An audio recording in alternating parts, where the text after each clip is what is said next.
Ang nagpaparumi sa tao.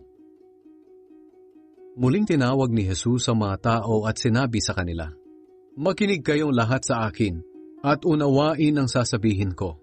Hindi ang pumapasok sa bibig ng tao ang nagpaparumi sa kanya, kundi ang mga lumalabas sa kanya.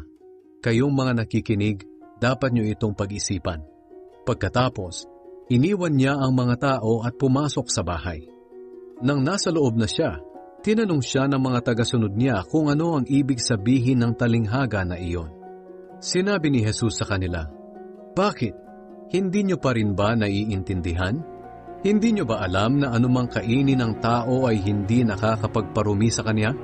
Sapagkat anuman ang kainin niya ay hindi naman sa puso pumupunta, kundi sa kaniyang tiyan, at idudumi rin niya iyon."